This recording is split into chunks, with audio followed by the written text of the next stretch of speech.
Good evening, everyone. I will call to order this evening's Arvada City Council session. First, we have need for a special meeting of the Arvada Housing Authority. Ms. Rush, if you will call the roll.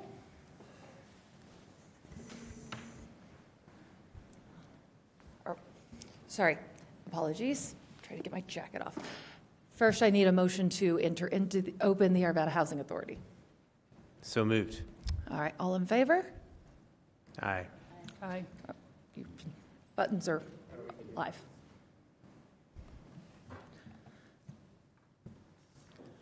All right, that passes 6-0. We are called into Arvada, a special meeting, the Arvada Housing Authority. Ms. Rush, now if you will do the roll.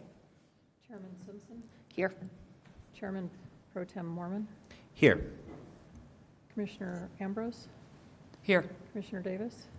Here. Commissioner Foray. Here. Commissioner Pfeiffer. Commissioner Marriott. Here. Do I have a motion to excuse Commissioner Pfeiffer? So moved. All right.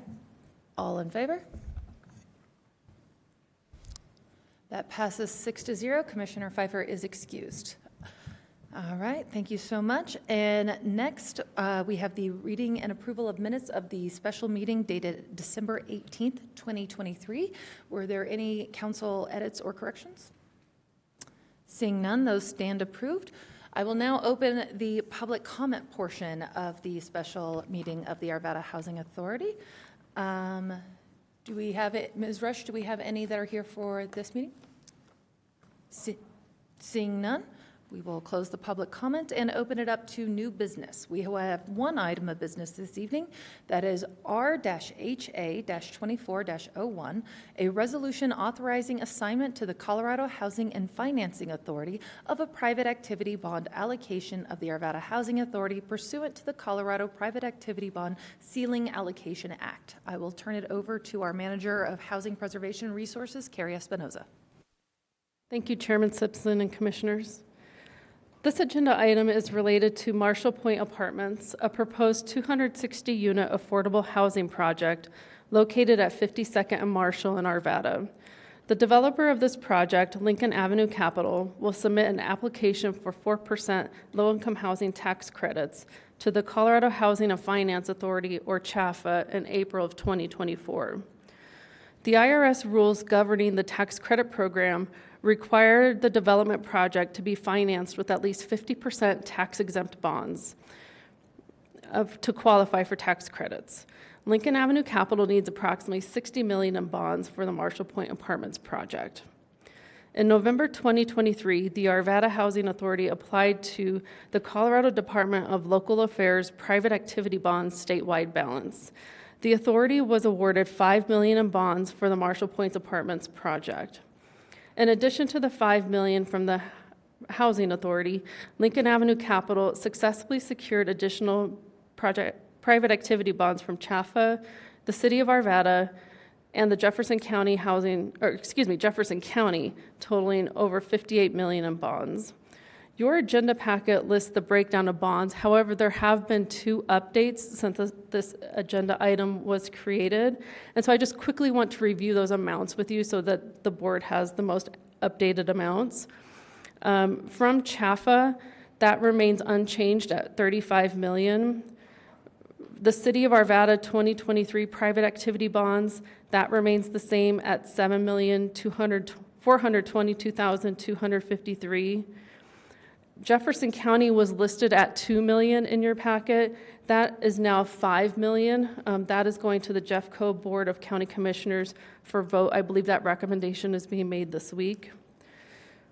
The City of Arvada 2024 private activity bond allocation, Lincoln Avenue Capital applied for $7.7 million of that, and the city team would like to approve $6,253,280. So there is a bit of a reduction there. We received a second application for those bonds, and so we wanted to be able to support both projects. That recommendation is going to come to you for approval at the April 1st City Council meeting. And then we have the Arvada Housing Authority bonds at $5 million. So the total bonds for this project total $58,675,533. So that's the update that I wanted to make you aware of since this agenda item was entered for this special meeting. The $5 million in bonds from the Arvada Housing Authority must be assigned to CHAFA before Lincoln Avenue Capital applies for tax credits. Therefore, the housing team is recommending approval of this resolution to assign the bonds to CHAFA. If the board has questions, I'm happy to answer them, and I believe we may have Ben Taylor from Lincoln Avenue Capital either here or I'm not sure if he's attending virtually, to help answer questions. Thank you so much, Ms. Espinoza. I open it to the council for questions. Councilmember Marriott. Ms. Espinosa, I have a couple questions. So what's the Housing Authority used their bond allocation for in the past, or did we have bond allocation in the past? The Housing Authority has to compete for it. It's not automatically allocated to us. The city receives a direct allocation every year, but the Housing Authority must compete. And so DOLA opens it up in November of every year for the statewide balance, and we submitted an application last November for $5 million, and we were awarded. And is that the first time we've ever been awarded through the competitive process? No, we've applied several times in the past. Most recently, it was for the Arvada House project. Okay. And are those applications, when we apply for bonds out of the bonding capacity out of the competitive pool, are they always those applications for the Housing Authority to receive that bonding authority? Is that always project specific? In other words, you always have to have a project identified and before you apply, and those bonds are designated then to go to that project? Yes, that's true. Okay. The other question then I have is, what's the real value of $5 million worth of PABs from the Housing Authority? What's the obviously it costs something, and it's what's the real value there to the developer who's developing that? Well, the developer has to come up with 50% of the total construction costs in bonds. And so in this project, the total costs are approximately $120 million. And so he needs over $60 million in the bonds to finance this project. And so we have been piecing together the bonds, and you can see that there are several sources involved here. And so the Housing Authority wanted to do its part as much as possible to apply for these bonds. Okay. I guess that's not quite the question I was asking. Okay. The question I'm asking is that, the $60 million in PABs is not $60 million that they're just handed. Obviously, it gives them the ability to borrow and the investors in those bonds get the interest tax-free. Right. So there's some spread there between the interest that they'll pay and the interest they would have paid had they financed it conventionally. I guess that's a question I'm asking you is, do you know what that is? What's the real value there between, what this would actually cost them versus what it would cost them in the absence of these private activity bonds? That's a bit out of my scope, but I'm going to see if Ben, would you be able to answer that question for Commissioner Marriott? Absolutely. Thank you, Chairman and Commissioners. Ben Taylor here with Lincoln Avenue Communities. Thanks for having us here today. So to answer your question, it's really a twofold benefit that these private activity bonds provide to affordable developments. I'd say the first and largest benefit is, as Carrie was alluding to, is it is a prerequisite to qualify for the low-income housing tax credits. And so if we get 49.9% of our project financed with private activity bonds, we qualify for $0 of low-income housing tax credits. On the Marshall Points development, that difference would be close to $56 million of private equity investment. And those are the ones that are purchasing the low-income housing tax credits that we would then generate if we qualify for the 50% test, as they call it. The second point you made is very valid. Being able to utilize tax-exempt bonds in lieu of conventional taxable financing provides value and benefit. Off the top of my head, I can't tell you exactly. I can say that more or less, it generally yields us around a 50 basis points or 0.5% reduction in our construction financing as well as our permanent financing. So there is definitely value there. I will tell you it's nowhere near close as the value of obtaining that 50% to qualify for those low-income housing tax credits. Let me follow that up. When you sell those bonds, at what interest rate will they likely sell into the market at? So today we use those bonds for the term of the development. So I would say there's about 3 years of construction, and then there's 15 years of a compliance period. So there are 18 years of benefit we typically utilize those bonds for. During the construction period, we are today, I would say our all-in construction rate is probably around 8%, 7 3/4. So that's we're borrowing almost $60 million at about 7.75%. Construction financing is quite expensive relative to recent past. When we move into the permanent phase, so consider this like a home mortgage. We are our permanent rate right now is probably close to around 5.9% today. If that was taxable on our permanent rate, we'd probably be closer to 6.5%. So it's only about, it's a half, 0.6, half a percent is all the Correct. differences. Okay.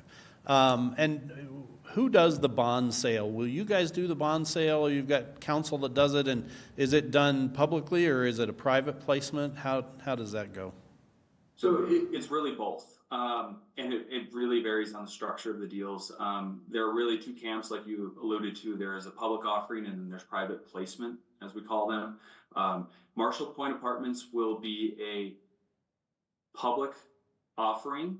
And so our eventual lender will be the Colorado Housing Finance Authority. We will have a designated underwriter and underwriters council. So think of an investment bank that will actually go out and sell these bonds.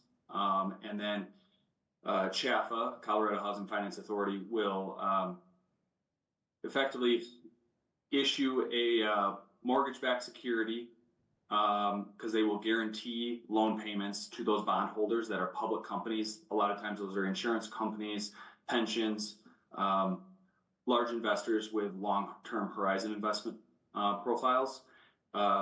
They will issue a mortgage-backed security to guarantee the payments on those bonds to those bondholders, and that is what really creates our permanent financing on the development.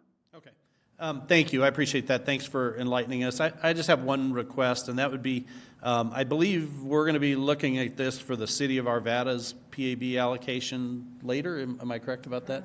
So when we do, I would really appreciate if we would have a pro forma or something like that for us to look at, so we can get a better handle on, what we're doing with the assets that the city has. Obviously, this isn't city dollars, but these are city assets that could go other places. And so having a good view on the pro forma of things like this would help us make decisions better. Of course. Okay. And Ms. Espinosa, did you get that too, about providing us with a pro forma? Yes. Before we see that next? Yes. Okay. Thank you. Any other council questions or action? All right, Councilmember Foray, you have the motion. All right. I move that R-HA-24-01, a resolution authorizing assignment to the Colorado Housing and Finance Authority of a private activity bond allocation of the City of Arvada pursuant to the Colorado Private Activity Bond Ceiling Allocation Act be approved. Council will cast their votes. There we go. All votes are cast. That vote passes 6-0 with Commissioner Pfeiffer being an excused absence. Thank you very much, Ms. Espinosa. And thank you very much, Mr. Marshall, for joining us this evening via Zoom. Thank you. All right, with that, I believe we have no further business of the special meeting of the Arvada Housing Authority. So I will close that meeting and officially open this evening's city council meeting. So first, I will call upon Councilmember Foray for a moment of silent reflection and the pledge. Yes, please join me in a moment of silent reflection.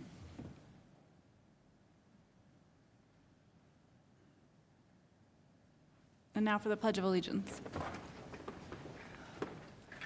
I pledge allegiance to the flag of the United States of America and to the republic for which it stands, one nation, under God, indivisible, with liberty and justice for all.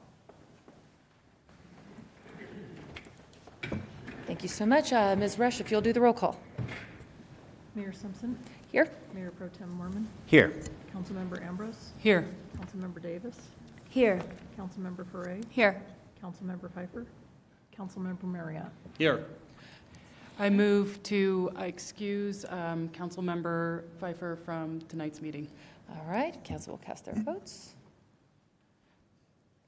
Thank you. That vote passes 6-0. Councilmember Pfeiffer is excused from this evening's proceedings. All right, next we have the approval of minutes from the last city council meeting, which was dated March 4th, 2024. Any edits or corrections? Seeing none, those stand approved. And now we will open the public comment portion of this evening. Just as a reminder to the public, this is your opportunity to speak to us, your city council members. We will not react, we will not respond from the dais. If you have a request or a need, we may absolutely respond later, or a member of the city team will follow up with you about needed action. And we also request that you direct all comments to the city council, not to those persons not here or who may be in the audience, and state your full name and your full address for the record. All right, first I will call up Thomas Olschur? Did I get? Olschner. Thank you, sir. I'm Thomas Olschner. I live at 9904 West 85th Way, Arvada. I appreciate the investment that all of you make for the well-being of our community. Since getting my doctorate in clinical psychology, I've worked as a psychologist providing psychotherapy for the past 36 years. My wife, Robin, and I have lived here in this beautiful city of Arvada for the last 30 years, and we raised our 3 sons here. I had seen the work of Mission Arvada as an outsider for several years as our church provided some support to them. I attend the Community of Grace Church.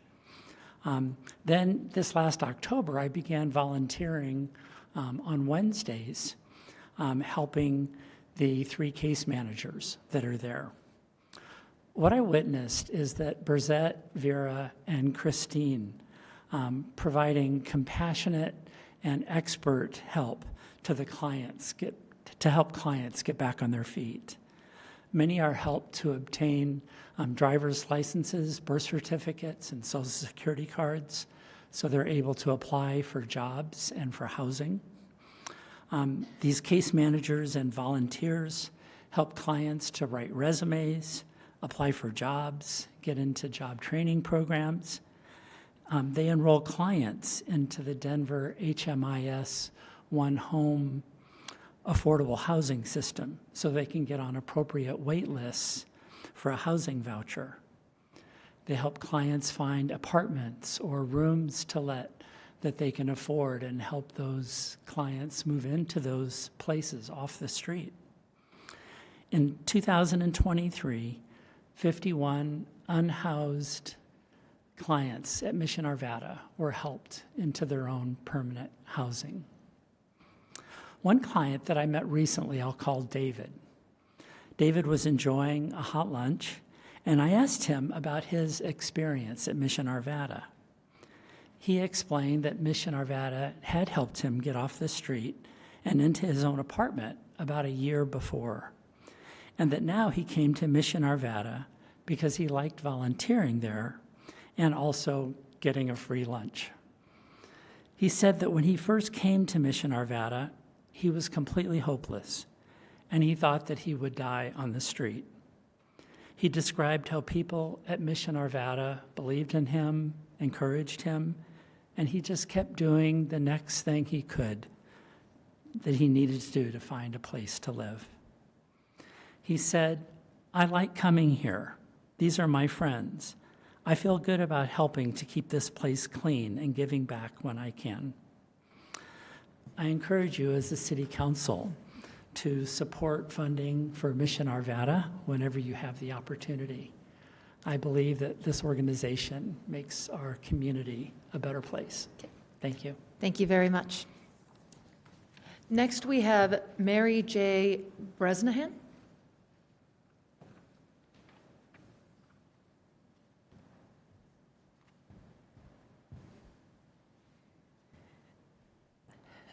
Thank you for having me today. I've not ever been in front of any of you, so this is brand new. Last Friday, I did have a conversation with Mr. Bob Pfeiffer. Is that how you pronounce his name? Thank you. I want to make note for the record, he's very kind, and he made me feel much better after talking with him. So please know that. I am a single parent to a 27-year-old daughter who has autism spectrum. We have been living in Arvada for approximately 5 years, specifically Layden Rock community. And for the last 3.5+ years, I have unfortunate neighbors that live next door to me, to us. And in that almost 4 years, I have experienced, and my daughter has experienced, a combination of everything from road raging us in the neighborhood. My daughter just last Monday was making a walk in the neighborhood. She was helping another neighbor with their dog, walking the dog. And one of the neighbors had come out from next door and started yelling and screaming at her, calling her a hacker. They have accused my daughter and I from everything from hacking into their bank accounts, removing text messages from their phone, I didn't know what this meant, but jamming their cameras. And they have attempted to recruit other neighbors in their endeavor to hurt my daughter and I. I have been to civil court. I've been to criminal court. Specifically, one of the neighbors next door, I work for a defense industry. I've been in the defense industry for 37 years, the same company for 32. He's made over 60 phone calls to my employer, repeatedly making these false allegations, so what I do for a living, I need to be, and I am very passionate, 110% ethical with what I do for a living. So he brought my work involved in it. It's just been an ongoing problem. My guests who arrive are called names.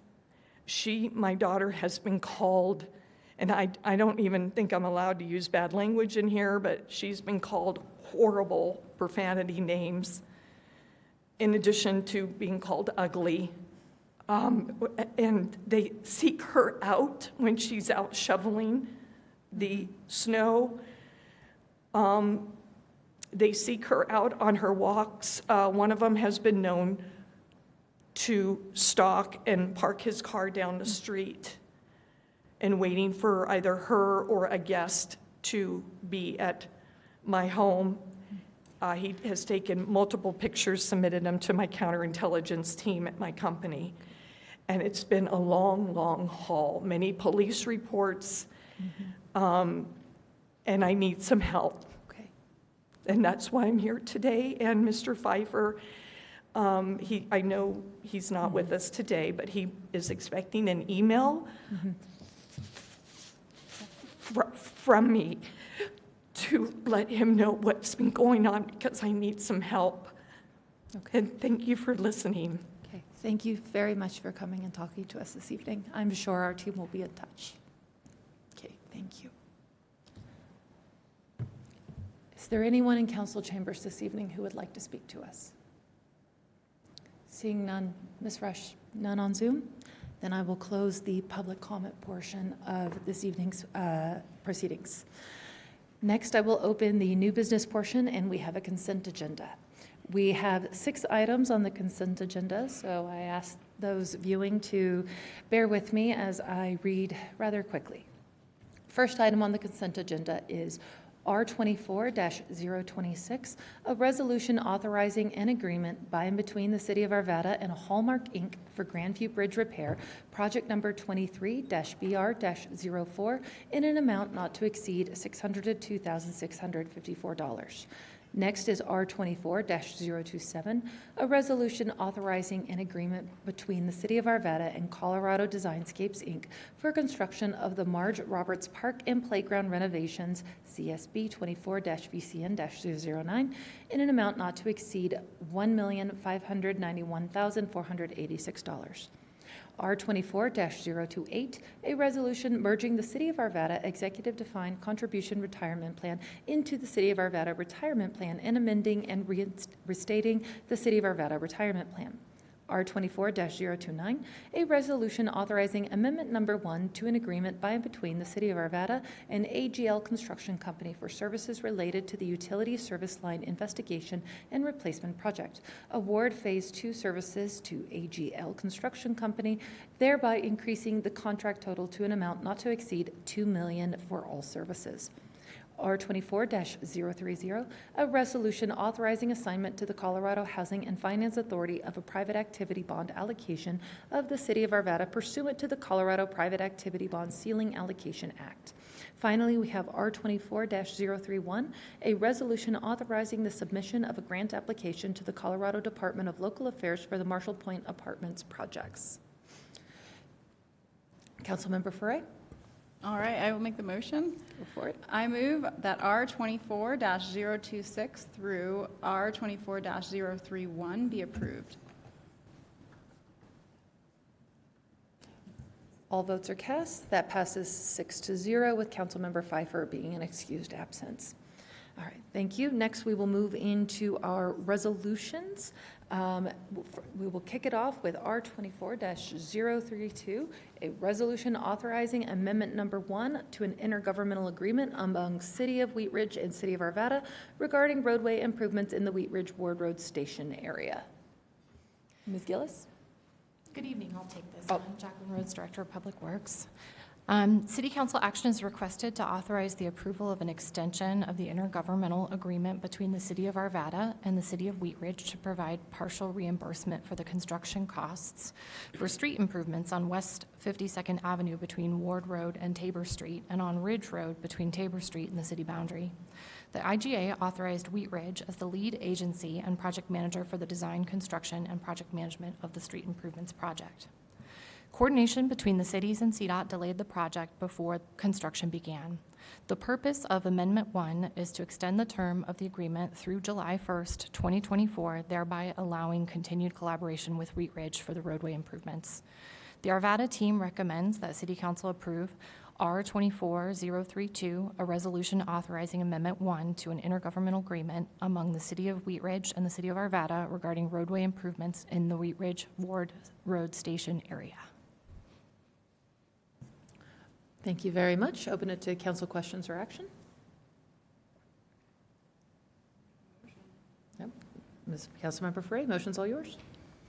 All right, I move that R24-032, a resolution authorizing Amendment Number 1 to an intergovernmental agreement among the City of Wheat Ridge and City of Arvada regarding roadway improvements in the Wheat Ridge Ward Road Station area be approved. All votes are cast. That passes 6-0 with Councilmember Pfeiffer being an excused absence. Thank you so much. And next we have R24-033, a resolution authorizing the naming of the new pool facility located at 7904 Carr Drive, Arvada, Colorado, 80003. And I believe Katie Patterson has this one. Hi, thank you. The city, as you know, is replacing the George J. Myers Swimming Center with a new aquatics facility. The new facility is being constructed currently and has no official name. Construction on the facility has reached the stage where determining the new name is appropriate so the signage can be ordered and installed in a timely manner. The city team started the naming process by soliciting proposed names from project partners. That's city team members, Jeffco Public Schools project partners, and Apex partners. We also reached out to local swim and dive teams as well as scuba groups that use the pool facility. And then the process was opened up to the public. Members of the public were asked to vote for their favorite names through multiple methods. And once that voting concluded, the city presented to City Council with the list of 17 names that were that came out of that process during a workshop on March 4th. Following the receipt of City Council's feedback at the workshop, the team is proposing a list of 4 names for the new pool facility that City Council can consider. Those 4 are Arvada Aquatic Center, Jefferson Aquatics at Myers, or JAM, Myers Aquatic Center, and Arvada Jefferson Aquatic Center. The city team recommends that City Council approve a resolution authorizing the name of the new facility at 7904 Carr Drive. Councilmember Foray. I'm not making the motion this time. I just had a question. Councilmember Ambrose mentioned that she thought it would be good if we could name other parts of the facility. Are we able to add that into the resolution so we know that that is an option for people in the future? Because we only have it of the naming of the facility, and I didn't know if it was worth adding that into the resolution. Councilmember Frey, we can do it if it's not in the resolution. If we keep the resolution focused on the naming of the pool at this point in time, I believe we have direction from council to consider what it might look like as a sponsorship, whether it's to a room or a memorial type naming. So the team is proceeding with that process. Okay. That will likely take us through the opening, focusing on this piece, but we have your direction to do that. Thank you. Mm-hmm. Perfect. Any additional council questions, comments? Somebody want to take a motion? What's happening? Mayor Pro Tem Mormon, thank you. Thank you, Mayor. Let me find the motion here. I move that R 24-033, a resolution authorizing the naming of the new pool facility, and I assume that's where I'm going to put the name. So I'm going to go with Arvada Aquatic Center, located at 7904 Carr Drive, Arvada, Colorado 80003, be approved. Council will cast their votes. Councilmember Marriott. Yeah, so I'll be voting no on this for a couple reasons. First of all, of the 4 recommended names, I think this would be either last or second from last of my desires for a name, because it doesn't lend itself to any kind of a nice acronym or anything like that. I have kids in high school, and they refer to things by their shorter names all the time, like the NAC and VMAC and things like that. And I think we're missing an opportunity if we don't do that. And so that's one of the reasons why I vote against this one. But here's the bigger one. I'm not happy, or I would prefer a name that's actually not on this list.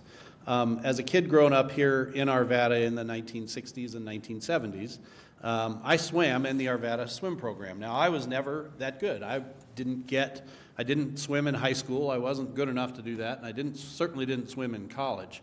But the programs through North Jeffco Swim were astounding in those days. And for those of you who weren't here, you have a hard time imagining even what it was like. We had multiple national champions. We had national record holders come out of the Arvada swim program. We had the best high school swim teams in the whole state of Colorado, and at times even in the nation.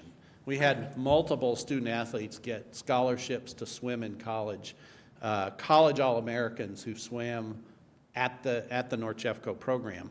And that program was so astounding due not exclusively, it was a lot of people working on it, but really led by Coach Ken Kelly. And I understand the difficulties with naming facilities for people. There are all kinds of potential pitfalls that come with that, some of which we've heard over the last year here in City Council as we've taken public comment.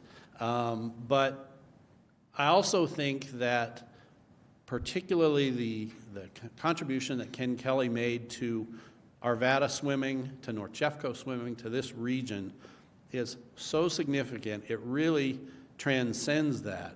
I also believe George Myers played an integral part in that, and particularly later. And it wasn't an accident that his name was put on the Myers Pool when it was built in 1979, a place I swam in those days. My proposal would be, or my preference would be, and this isn't a motion because we're dealing with a motion right now, but my preference would be that we name it the Kelly Myers Aquatic Center, and it gives a nice acronym of KMAC. And so that's another reason why I'm voting no. I really don't see the name that I would prefer. All right, all votes are cast. That passes 5-1 with Councilmember Pfeiffer being an excused absence. And with that, we are closed with our, we were closed with our resolutions, and I will turn it over to Mayor Pro Tem Mormon for first reading of ordinances.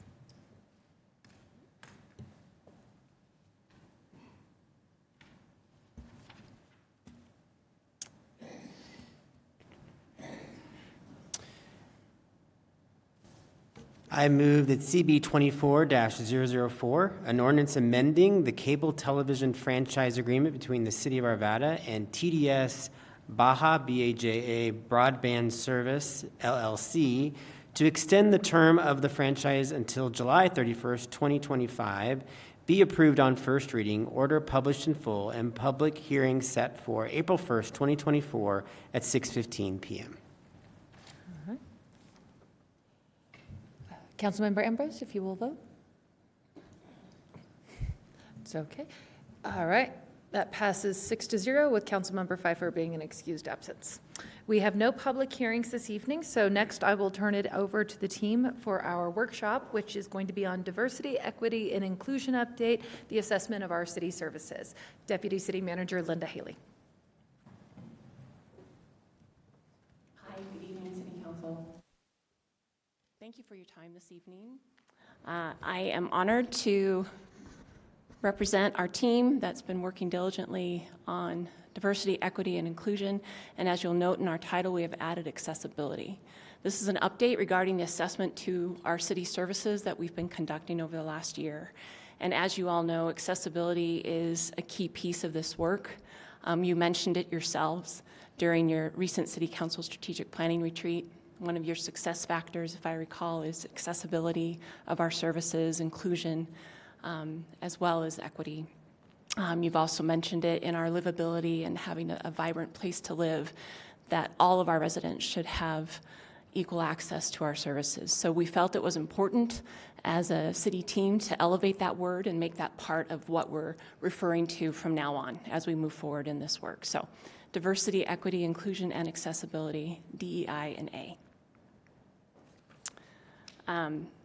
Let's see here. Okay, before I go into the overview of our presentation for this evening, I just want to say a few things as an introduction as well. We do continue to make some steady progress in this work. We continue to learn as we go as well. A lot of lessons learned over the past year. And in doing all this, I certainly have realized that I am nowhere near the expert in this work, but I certainly have passion for it.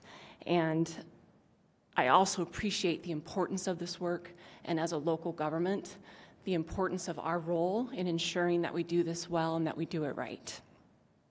I'm grateful to many of our employees that are here, 3 of them up in staff seating to help me when I do not have the details or the clarification that you may ask about this evening. Rachel Correa, our Director of Communications and Engagement, is here. Noelle Oberg, our Senior Manager of Organizational Development, and Candace Svoboda, our assistant to the city manager. They have done far more work on this than I have, so I'm here to try to represent them as well. Okay, so as far as the overview for this evening, we're going to go quickly, a brief background and overview of the DEI&A goals that City Council established for us just over a year ago. We will be going through some data points and themes that we have established based on staff and community input that we've received over the last couple of years. We're going to talk to you a bit about a community landscape analysis and the approach that we want to take in conducting that analysis to further inform our decisions around our service gaps. And then we'll also give you a brief status update of each of those 6 City Council goals, things that we have accomplished, things that we're still working on, and what we plan to do in 2024 and beyond. And then finally, we'll go through some of our challenges with the continual implementation of this work, as well as opportunities that we see. So, moving forward. This is a very quick high-level overview of the 6 goals that City Council created for us towards the end of 2022. You have the full description of those goals in your packets, but very briefly to give you the visual aspect to these. We have been conducting an equity audit of our services. We're looking at ways to add language tools and translation services to our programs and operations. We're considering how to review and support public messaging and cultural events in the community. We're working on building and strengthening relationships with diverse community stakeholders. We need to review and enhance city policies, and the goal also to incorporate more DEI and A into our budgeting and how we're spending our money. I'll be reporting on the status of those as we go through this. But first, another quick mention of our alignment to this work. Obviously, with our vision, mission, and values, but especially in our mission, it's important that we live that mission, and with a DEI and A lens, we can do that in our services and operations because we are dedicated to delivering superior services to enhance the lives of everyone in our community. The current strategic result under our organizational performance excellence has the milestone listed there that we will continue to work on establishing systems and structures that embed enhanced levels of diversity, equity, inclusion, and accessibility in our city services and operations. So let's do a quick overview of some of the data and themes that we've found. Okay. First of all, the community survey that was recently launched back in fall of 2023. You all received a presentation with the results of that survey, and all of those results are on our website, available to everyone to view. We wanted to point out that we added 3 new equity-focused questions in that survey. Those are listed for you here. So question 1 is, have you or anyone in your household experienced barriers to accessing facilities, services, information, or events due to your abilities, cultural identity, age, or other personal characteristics? The second question is, do you agree or disagree? I feel included in the community. And the third question is, how would you rate the city on delivering services to its residents in a fair and equitable way? Again, we have all that data available. Excuse me, Linda, I'm sorry. Can you go back one slide? Yeah. I'm sorry to interrupt you. I thought I'd catch this quick question here before we get too far. That second question, I guess the question I have is, why was that asked? And what you know, the first and third questions talk about people accessing the services that the city provides, but the second question just is this broad, open-ended, could mean anything. What value did that add to the trying to determine, is the city providing, you know, the city services in an equitable and fair way? Sure. I think you can look at that in many different ways. The fact that we asked, do you feel included in the community, really points to the priority emphasis around inclusion as a whole. When we want to have a welcoming and inclusive community, what are things that we're doing to ensure that that's happening? First thing we can do is ask our residents, do you feel included in this community? And if we get a varied level of responses as to yes or no, we need to dig deeper and understand why. And are there some ways that we can enhance our services in a more inclusive way so that people are even aware that they exist? that they know that they are there and available to them. That's one way to look at it. Okay. Thanks for that description. Sure. I guess I would, my hope is, and I guess we'll probably see this as we go farther, that, to me, that feels like something that adds no value to this look at, is the city delivering services to people in a fair and equitable way, but encourages people to bring a universe into the city where, at least to my view, the city has a very limited role. And I worry about when we do surveys like this, that we through the process of the survey, we change the goal or the outcome of the project. So anyway, thank you. I appreciate it. That's just my editorial, but thank you. Thank you. I appreciate that as well. Are questions allowed from the audience? No, Sir, sir. This no. is a workshop setting right now. We have public comment after this, if you so choose. Thank you, Was that Ms. okay to say? I'm sorry. Absolutely, Ms. Haley. You took the words right out of my mouth, so thank you. Go right ahead. Okay. All right. So in reviewing those questions and the data that we did get from those questions, we really wanted to extrapolate some themes that we want to continue to focus on. And while we see through the data that a majority of our residents do view service delivery as equitable, they do feel included in the community, and they do not experience barriers to accessing services, our Black African American respondents, as well as those who identified with a gender other than male or female, responded less favorably. So those are areas of opportunity for us, and we do plan as a team to host additional identity-based focus groups to better understand where those gaps are and why. I wanted to ask a question about this because Sure. I noticed that as well when I was looking at the community survey, but I also felt that the number of respondents that fit those demographics were not statistically significant. Like we had maybe 5 people in a survey of, was it like 1,500 or 3,000? We I had can't remember. 1,200 participants. Right, so and I yes. appreciate this next step to look into it and determine if there is, but that's why I assume this is the next step, right? Because it's not statistically significant, however, it is there. So you're going to be looking into it to see if that is representative of the community or not. Exactly. We are going to do that. And I will say that through the agreement and partnership with the survey company, Problasky, they do validate that data as being statistically significant, even though it is a much smaller percentage of our community and those who responded. We do want to pay attention to it.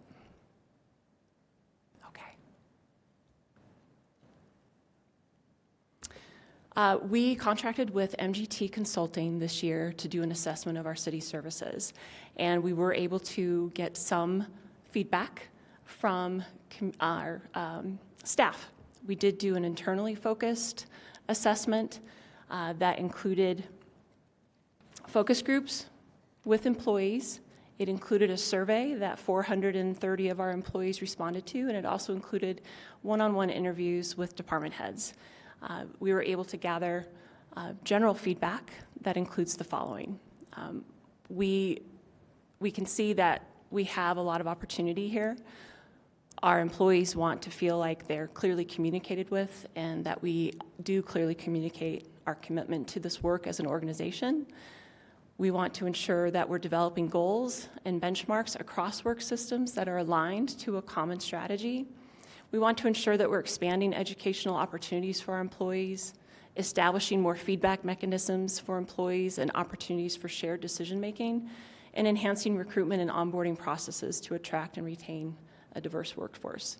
Those were some overarching themes we received from this process with MGT internally. And then externally, we had asked the consultants to conduct community focus groups. And while we weren't able to get a wide variety of focus groups accomplished with this consultant, they were able to speak to about 25 of our residents, and in the setting we were able to get some themes that we received from those feedback sessions.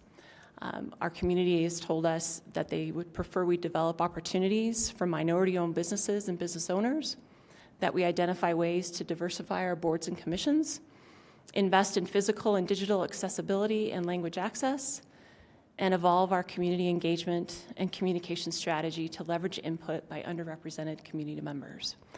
We're already identifying ways to address those suggestions and recommendations. It is good information and good themes to follow up on, and we feel the need to further reach out to the community as a result of this in those areas. One example of I feel is a success is we did already enhance our boards and commissions application process. We opened it up with fewer restrictions as far as qualifications that might be necessary for certain boards, really opening up that opportunity for applicants to apply for these boards who may not have been considered otherwise. And I feel we got a great success out of that. Over 150 people applied for 26 positions that were currently open on our boards and commissions, and that's been one of the largest turnouts we've had in a while. So, quick success story there. We also have data from GARE, which is the Government Alliance on Race and Equity. We became members of GARE a few years ago, and towards the end of 2021, early 2022, we conducted an internal survey with GARE. The survey itself is a little bit different than what the survey results had, although they're in alignment. The focus of the GARE survey was about racial equity and putting that front and center, and ensuring that we're centering the perspectives of racial equity as front and center in the work that we're doing. And so staff feedback that we received during that survey includes the following: that the majority of our city team does value examining and discussing racial equity, but a significant portion of our team is not familiar with how we're doing so, or even understands how we should be doing so. So those are opportunities for us to continue to further investigate and respond to. And then we also have a fabulous internal DEI&A committee, and team members from that committee did further analysis of those survey results to include action-oriented suggestions from their assessment, really targeting more internal training for us, implementing best practices such as a racial equity toolkit and engagement strategies, and then creating ongoing communication that fosters a greater shared understanding of our city efforts, actions, and results. So, a lot of information, a lot of opportunity, and we still have more information that we need to use. This includes what we're calling a community landscape analysis. This is helping, we want to do a community landscape analysis that provides opportunities to use demographic data to help us further understand and acknowledge the diverse makeup and broad range of experiences that occur within our community. We feel that a community landscape analysis will play a critical role in furthering our DEI&A work by informing data-driven decision-making, promoting representation and visibility, and facilitating education and awareness by guiding policy development, fostering community engagement, and ensuring accountability. A process of doing this community landscape analysis involves what we call equity mapping. And this is an example of an equity map that you all saw recently. Our Public Works team provided a transportation system plan analysis to you in February during your study session. And this was a map they used around transportation equity, showing areas where there are challenges in the community in accessing transportation or having mobility to access transportation. This is what we want to continue to further do throughout our community with a community landscape analysis and equity mapping. We have a great team. Our GIS team has the ability to create these maps for us.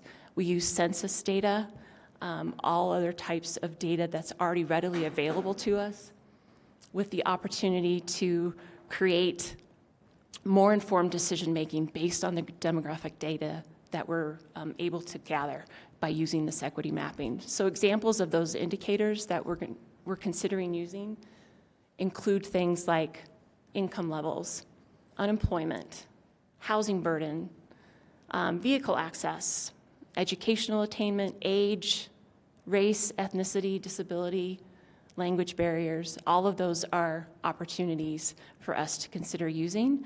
And we're very excited about the opportunity to further community landscape analysis and equity mapping. Linda, what does heat severity mean? Heat severity, as I understand it, is environmental impacts due to surroundings of where you live. So it could be in industrial areas, things that don't have a lot of trees or canopy, things like that. Am I correct? Okay. Isn't the weather the same everywhere you go? No? There are variabilities of which we have the opportunity to dissect and look into further.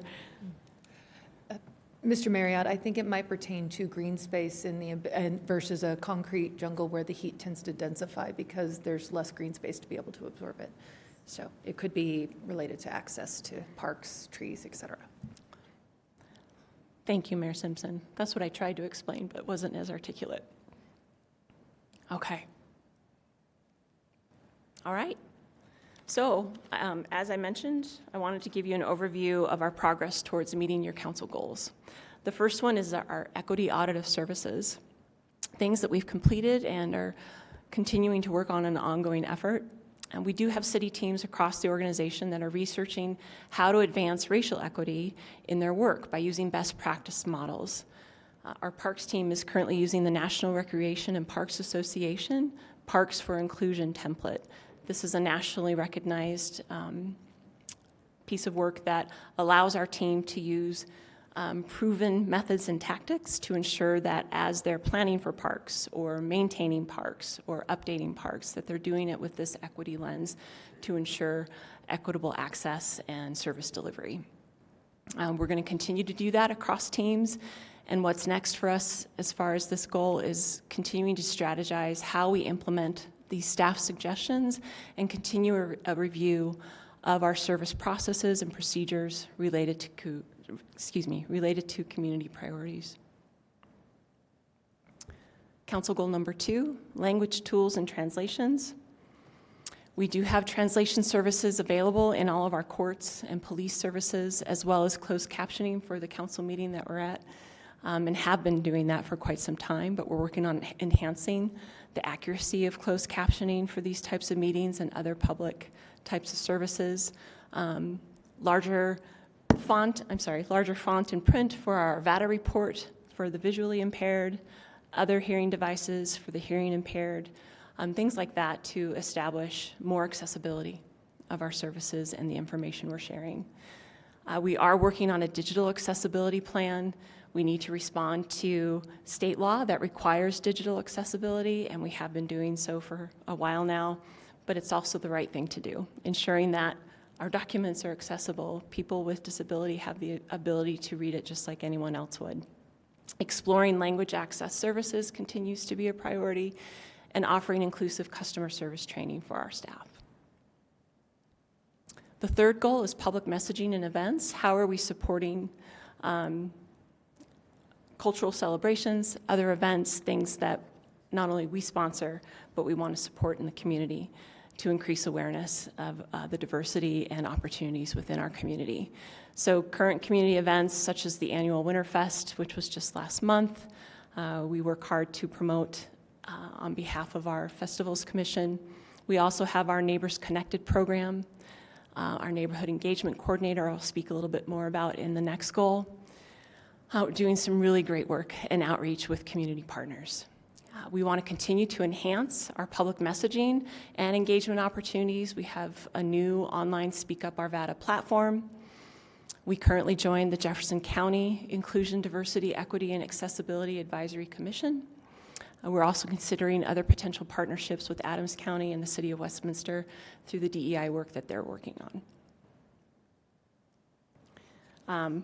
Again, more about relationship building with targeted groups. Much of what we just talked about also includes, as I mentioned, our neighborhood engagement program. We're really excited about Brady Porterfield Finn. He's our neighborhood engagement coordinator. He's on the Jeffco Idea Commission representing Arvada and Westminster. He's working with our community partners that truly support disadvantaged residents in our community. such as Hope House, such as Beyond Home. He's made relationships with our Title I schools. Those are schools that meet a specific percentage of low-income families. He's also reached out to the Veggie Van, ensuring that we can allow for access for fresh produce for families that are in food deserts, trying to facilitate those opportunities. Things that exist that our community may not be aware of, how can we continue to foster those relationships and help with that access? Ms. Haley, quick Yes. question before you move on. So when will these focus groups, do you see, get started? What is kind of, when will, I guess I'm going to freeze, when will we see a more detailed plan for what those focus groups will look like and how you're going to do outreach and that sort of thing? What will that plan look like and when will we see that? As part of our next steps, which we'll talk about in a few minutes, we will include our plan to come back to you with a more vetted strategic equity plan, which will include how to outreach to the community and target those groups to address the service gaps. We hope to have that ready for you in the summer.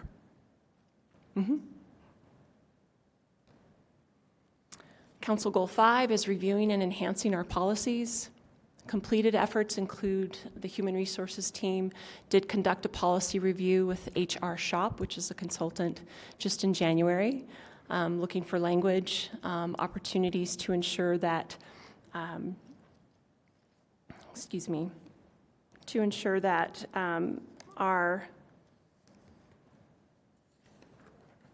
our communication is written with an equity lens, and much of what they found is that it is written with an equity lens already. However, there's a way that we can look at simplifying and softening some of the language in our policies and create better structure of the policies themselves. We continue to collect and review key demographic information to inform more policy direction as we move forward. And we're also in the process of implementing our own internal policy or support statement on behalf of our employees to further this work and consider it a priority in our daily business. So what's next for this? We will create a standardized approach to review equity considerations for all of our current and future work. And we're working on creating a more formal structure for our DEI and A committee, our internal committee, which will include creating bylaws, more enhanced roles for structure and acknowledgement of the important work that they're doing. The last City Council goal is incorporating DEI into our budget. We went through, as a leadership team, a financial resiliency process, and part of that process did include equity considerations.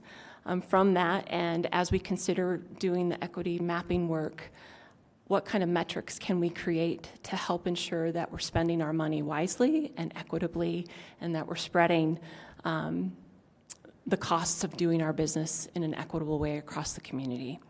That will continue to be a priority for us in our city's budget process and in our spending.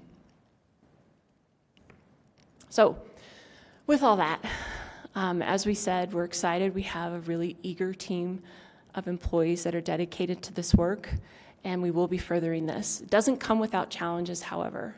We don't have sustainable funding to resource and staff the DEIA initiatives that we've listed for you.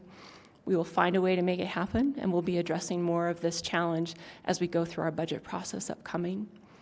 The need to operationalize racial equity internally, it's a great opportunity, and it comes with challenges. And the challenges are ensuring that we have alignment across the organization, that we're not creating goals that are not aligned or even parallel with each other. We want to have a common set of goals as it relates to our services, as it relates to how we're providing services to our community, and ensuring that we're doing it with the appropriate DEI and A lens, including racial equity. That is something that we're prioritizing and will make happen. It'll take some time. And the ability to essentially effectively implement all of this work, the best practices that we have available to us, how to interpret the data that we'll be getting from the community landscape analysis, doing it in a way that is effective, that is meaningful, that makes sense for us as an organization, and that truly impacts our community in a positive manner. That'll take time, And along with our current workload and other citywide priorities that we have in place, it's a balancing act. But with that, we see the opportunities ahead, and we do have these goals in place for us as we move forward with this important work. We intend to draft and implement a strategic equity plan, and we will set clear goals to align our priorities based on staff and community feedback. We'll build out and enhance equity data mapping. We're going to explore citywide translation services. This will also include opportunities for our employees who may be bilingual, with a bilingual pay policy that can support that work as well. We're looking at expanding training for our staff and leadership, and we do value the relationships with our community partners, and we'll continue to deepen those relationships. With that, I'm ready for your questions. I'm not seeing any lights. Councilmember Marriott. So I have a couple questions. The city has 700 plus employees, is that correct? Yeah. Somewhere in there.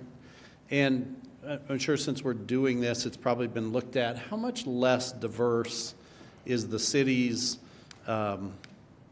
team with regard to male versus female than the working public, than the private sector?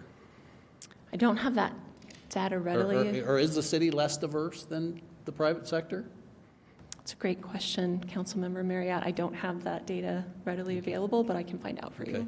If it came to age, do you think we're less diverse than the private sector? Again, I don't know. Not sure. Not sure. Okay. If it came to racial makeup, are we less diverse than the community that surrounds us? I don't know. We may be more diverse than our immediate community. We Okay. don't have a very diverse community in Arvada, as you know.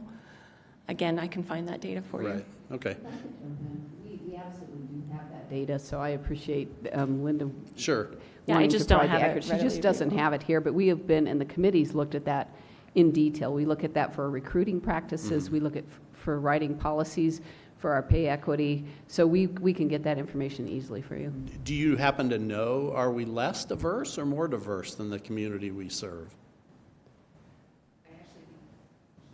I believe we align with the community that we serve generally, but I want to get you the full accurate Yeah. picture of it. No, that's fine. And the technical details don't matter. I guess what I'm looking for is there, something that sticks out? Is the city team very different from the community that it serves? And then particularly a subset of the city team, namely the police department, are they less diverse than the community that they serve? So Councilmember Marriott, one thing I want to remind you about is this is not just about the city team and the employees. This is about ensuring that we have policies and practices that align with our changing community. So even if the city team mirrors it and then things are changing or there's a population that we're not serving, that is what this work is about. But what I'd ask is let us give you the high-level information on all this, so that you have accurate information, but it goes beyond just our employees. It's our policies and our practices in serving our community. Okay. Let me ask a couple more questions. So do you know approximately what have we spent on this effort up to now, both externally and internally? Nothing's free, obviously. We're spending money to do this. So any idea? We were given approximately $120,000 in one-time dollars to address this work. Mm-hmm. And have we spent that all externally, or have we spent some of it internally? Both. Both, okay. And then in the future going forward, what do we have an idea of the magnitude of what the costs of continuing are? That's what we need to work on in these next few months, and as we approach our budgeting process. Figure out what it is? Yeah. Okay. Yep. Okay. Since there is no free lunch and we're spending the taxpayers' money on something, we're obviously not spending it on something else.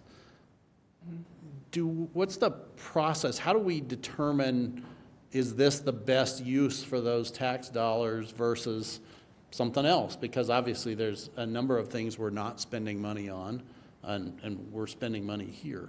Do we have any kind of what do we do, or is that just a council prioritization question, or how do we know we're treating the taxpayers right fiscally here?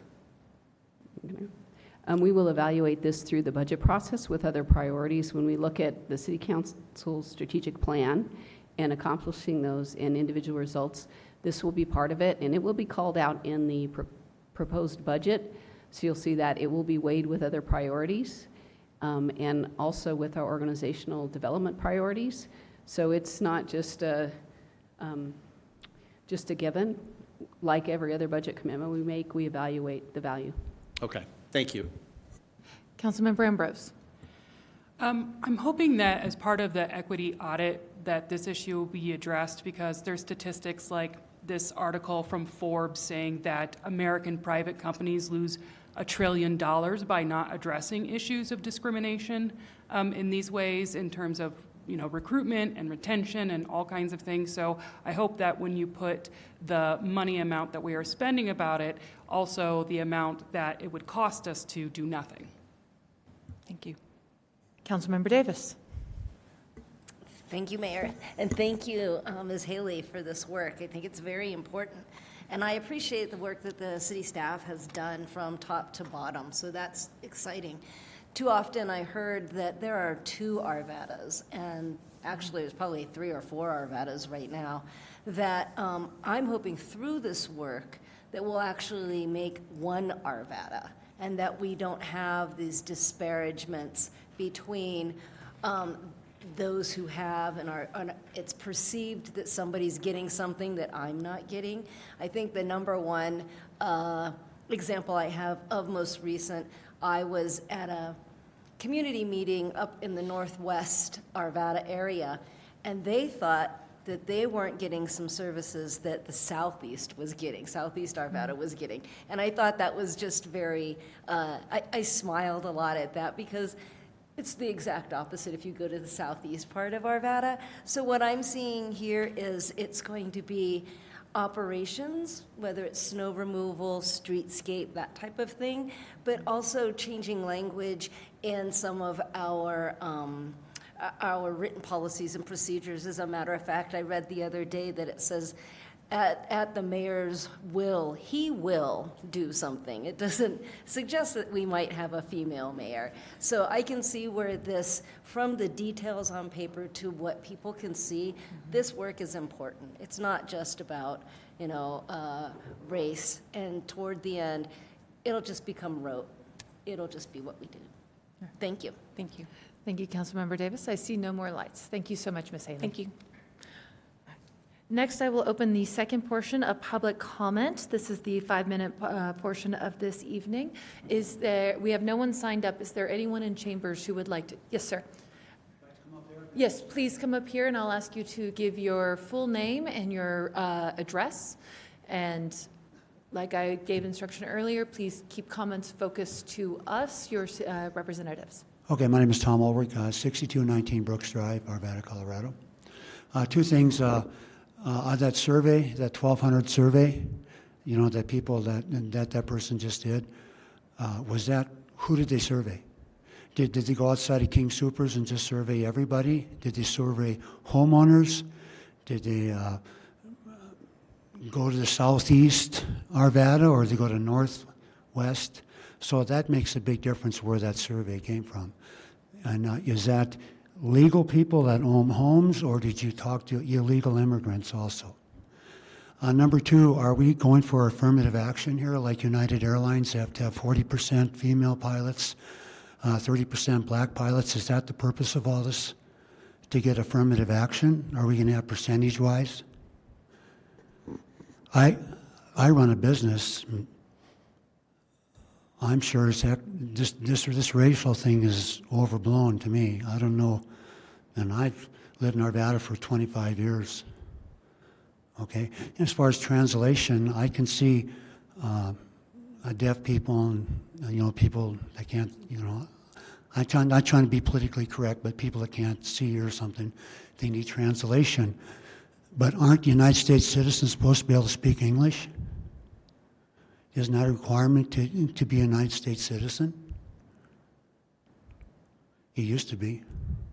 I mean, but who are we catering to? Citizens? So that's all. Let's not get caught in this affirmative action thing. Okay? not percentage-wise. Thank you so much for sure.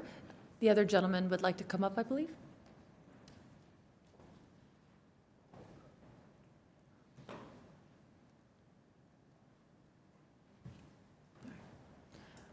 Welcome, sir, and once again, please state your full name and address for the record.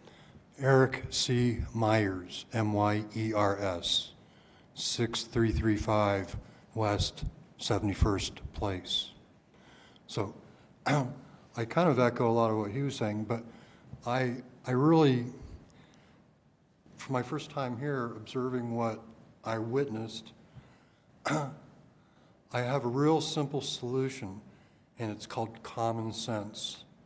And the common sense would be the city is overinflating its ability to serve the residents by even having this DEIA bull that justifies nothing.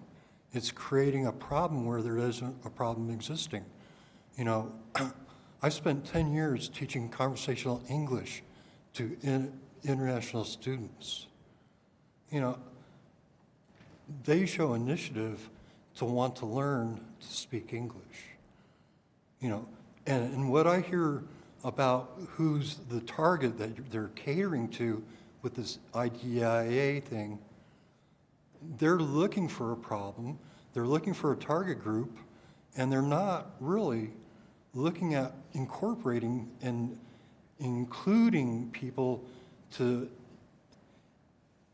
involve themselves with the community. I don't see people being anything other than handicapped with the way they're addressing this. So their target are handicapped people. So take out race, take out culture, take out any of that. You know, by the way, there are only two sexes, so don't worry about trying to attach transgenderism to this issue, because that's mental health issue stuff. So where's the focus on drilling in on mental health conditions?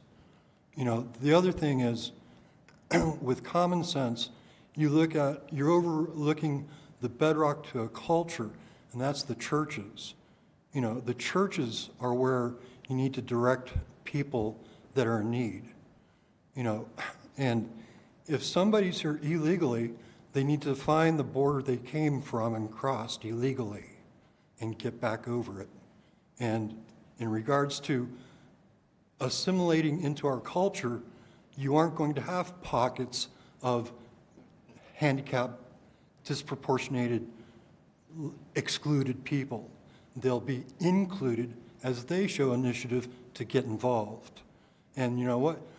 I'm not going to pansy to those who want to rape our country and our cities and our communities for free handouts. You know, you're just going to enable them to continue to be cockroaches, you know. It's just, that's not how a society grows. A society grows by everybody incorporating into one another and not even figuring what is equity. Because I don't even see equity in the Constitution. I see equality opportunity to achieve success and live life as they choose. But, you know, I think you just need to bail on this whole program, because it's not going to do anything except drain the coffers out of the taxpayers. You know, it just amazes me at how ridiculous this is. It's just annoying. I mean, I'm livid just by sitting through this session. And I can't believe how pansy you guys are to walk along with this and coax her on with a presentation that was just, it doesn't take 2 cents to rub together to figure out where reality is at. You know, and I just hope that you all find a conscience, you know, to really, really look at what you're trying to do is bleed this county and this country and this city dry. And you know what? If that's not your way of thinking, you can kiss away any kind of culture that America used to have as Americans, not as African Americans, not as Polish Americans, not as German Americans, not as, we're Americans. Forget the name dropping, just call us Americans. And if you're illegal, get the heck out of here and do it the right way. Come in the proper methods. And you know what? Sir, with respect, your time has expired. I'll give you a few seconds to wrap up. I just want you to know, this is infuriating to even have this even existing within our culture right here in Arvada. And I don't even see any area of our city that is anything like going down Federal. I just don't see it. I see Thank you, a lot sir. of I'm people. going to, with respect, I'm going to have to ask you to go ahead and wrap up your thoughts. And thank you. Thanks for taking the time to even ponder what I've had to say. Thank you very much. I hope y'all have consciences and review what I've said. Yes, sir. All right, thank you.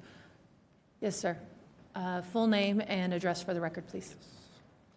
Good evening, Council. I am Jordan Green, live at 5210 Garrison Street, and I would like to start off by arguably stating that the community participation in that survey is statistically inadequate overall.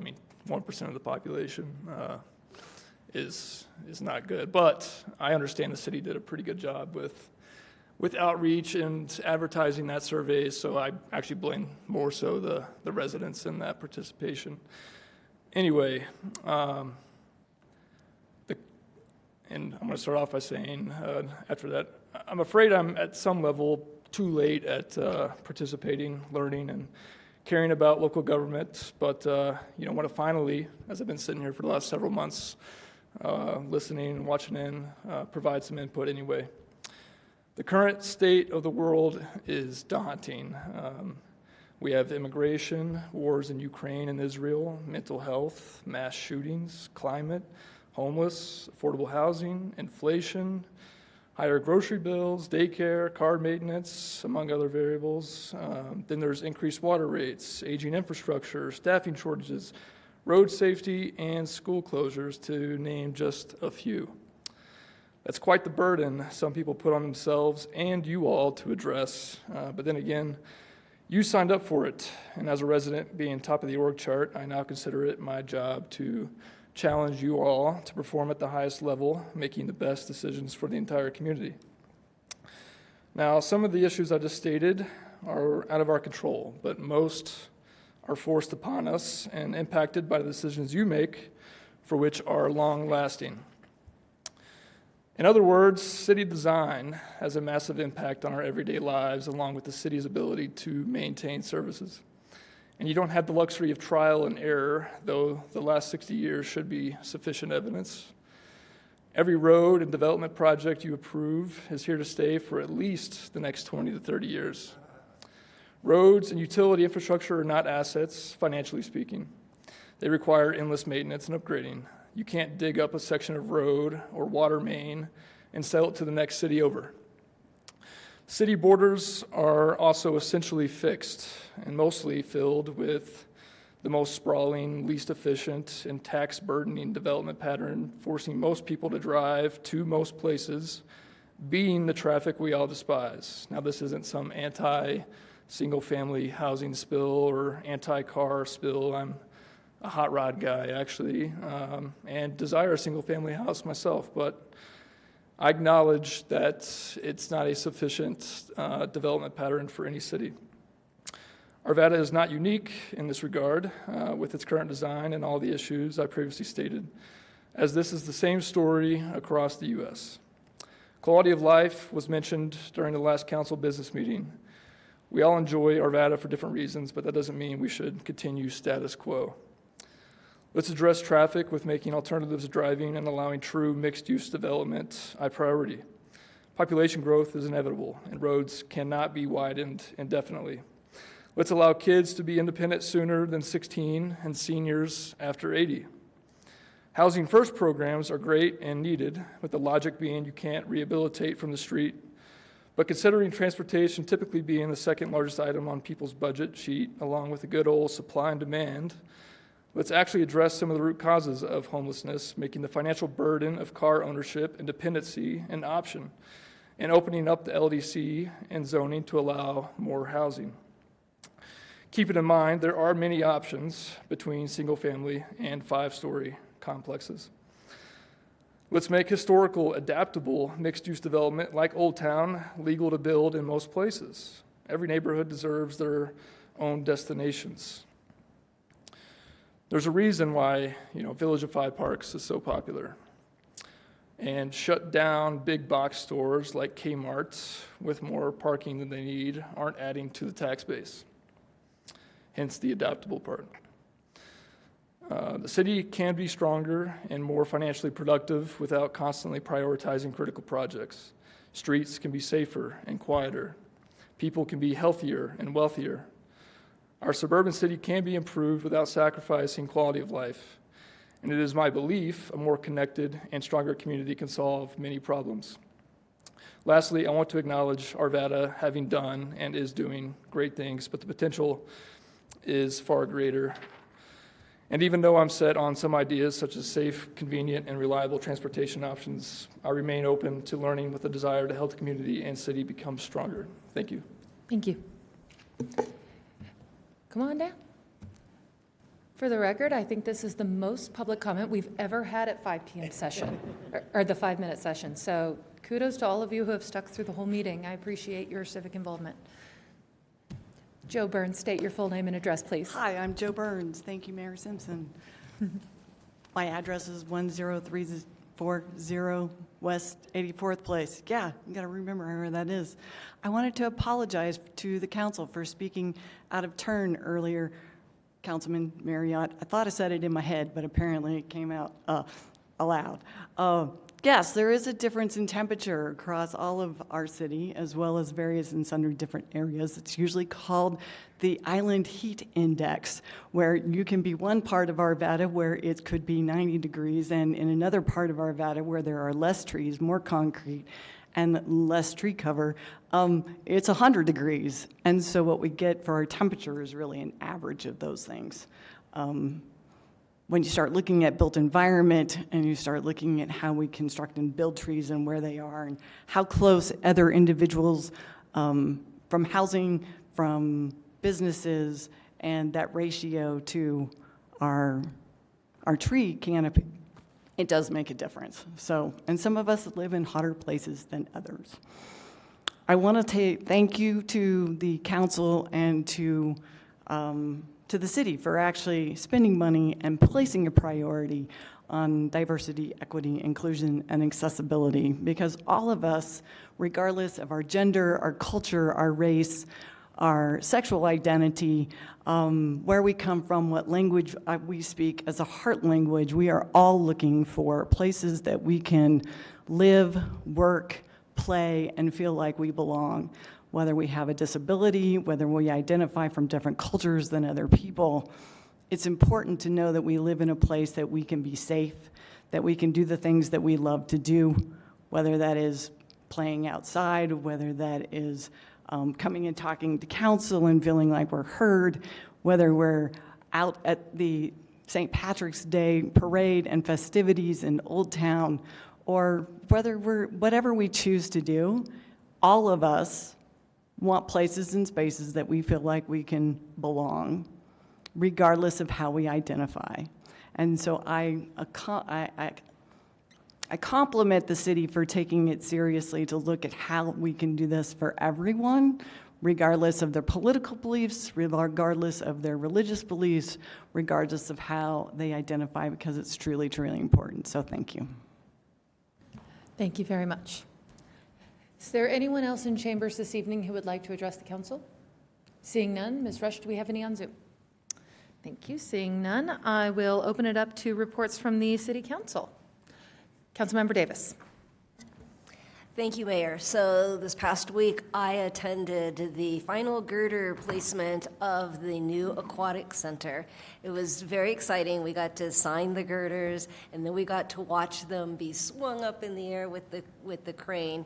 It was quite the thing. So if you have an opportunity, please do go on arvada.org and take a picture, take advantage of the pictures. And there's a little bit of a film clip that we had a drone. It was quite the thing. Thank you very much. Councilmember Ambrose. Thank you, Mayor. I just wanted to do a little bit of a report back from the conference that myself, Councilmember Mormon, and Mayor Simpson attended called the National League of Cities. It was held, and also with City Manager Lori Gillis. The National League of Cities is a nonpartisan policy body that is on behalf of, smaller towns, not big cities, trying to find the best policies. And I think there was really great, information to be had on almost everything that was talked about tonight. And we made significant connections at this conference, especially with the Department of Transportation, to address a lot of the issues that were spoken here, looking at exhausting all sources of funding for folks who are unhoused or who might be close to losing their housing. It's a crisis across the nation. Like, you even think little tiny towns in Jackson, Mississippi, or think of someplace in Alabama. Nobody can afford to live anywhere anymore. And it doesn't matter what size your town is. So this is a crisis that people are asking for answers for nationally, and the government is slowly responding to that.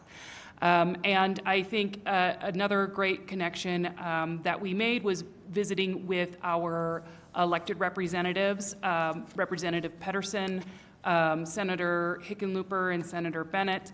And I did get to ask Hickenlooper the question of, most of the folks who are migrants are here legally because back during World War II, the United States turned away a boat of Jewish refugee children. It was called the St. Louis. Over 971 children who then went back to France and were slaughtered in concentration camps.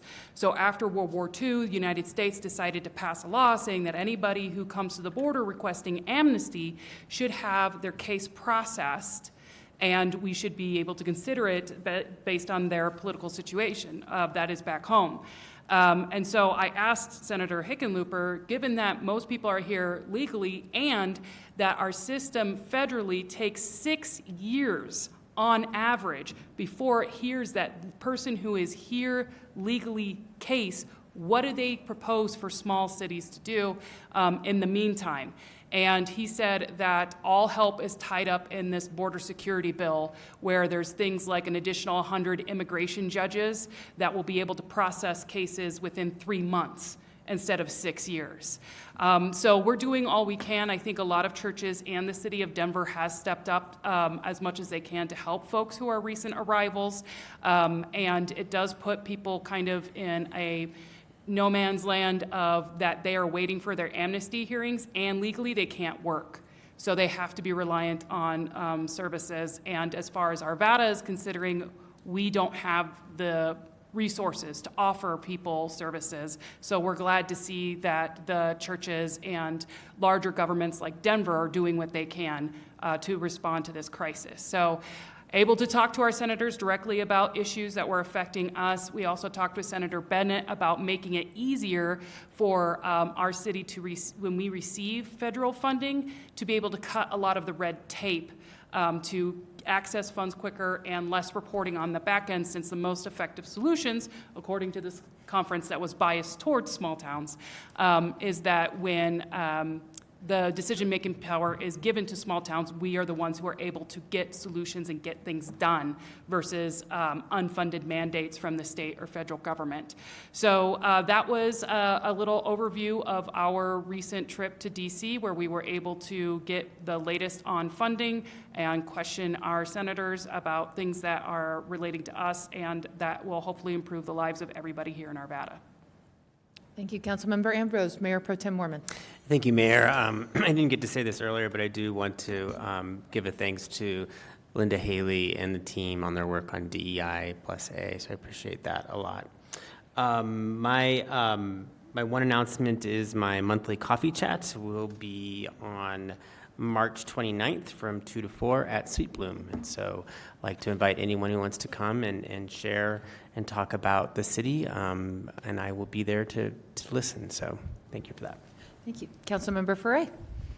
I just wanted to wrap up the discourse that we have in chambers. I just wanted to commend not only our council team, our city staff, but also the participants in the community. There's clearly differing opinions within council and within the community, and I feel very grateful to be part of a community that we can respectfully share those opinions, whether we agree or not. So thank you for being civil, and we hope to keep that moving forward. It is a challenging time, as this gentleman had said.